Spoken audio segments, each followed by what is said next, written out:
Here we're going to work a couple of examples on the first translation theorem, or translation on the s-axis.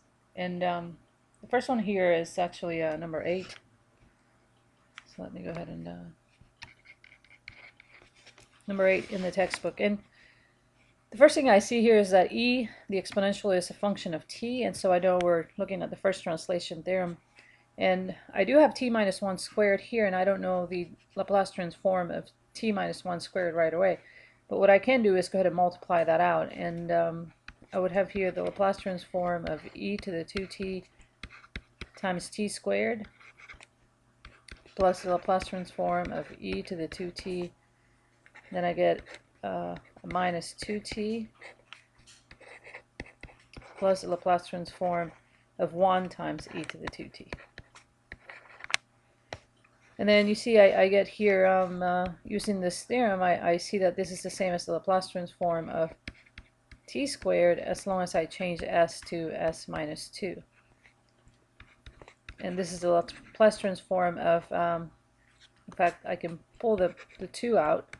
So minus 2 times the Laplace transform of t, where s again goes to s minus 2. And then the Laplace transform of e to the 2t, which I can get straight from the table. So here I get 2 factorial.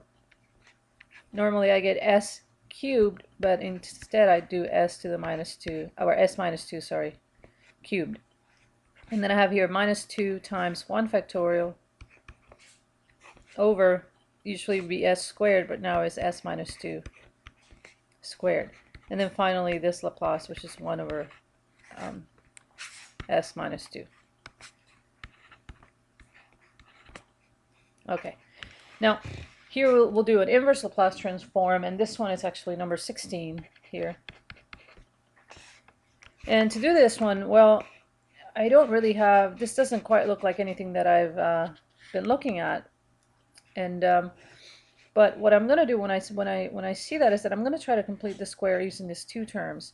So if I have s squared plus 6s, that's the same as 2 times 3, so I need 3 squared to complete the square here. And so this is the inverse Laplace transform of 2s plus 5. I'll keep that the same. And then here I have s minus 3 squared. Well, that's s squared. I should say, sorry, s plus 3 squared.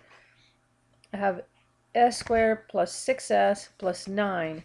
But I'm supposed to have 34, so that leaves me 25 left.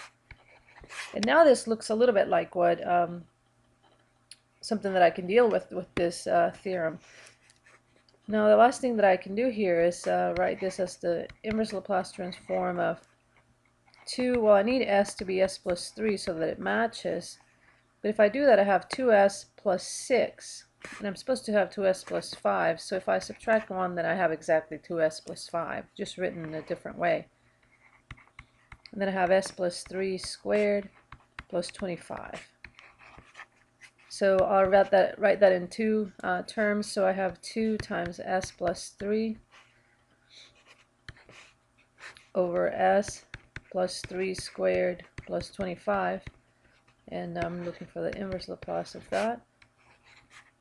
And then I have minus 1 over, so inverse Laplace of 1 over s plus 3 squared plus 25. So this right here looks like the cosine, except that it's shifted by 3. And so this is going to be, let's see, the cosine k is 5, so I have a 2 there, and then I have the cosine of 5t, and then e to the minus 3t. And then I have minus here, and then I have just 1 times, it's going to be e to the minus 3t, and in this case is sine of 5t. And that completes the problem.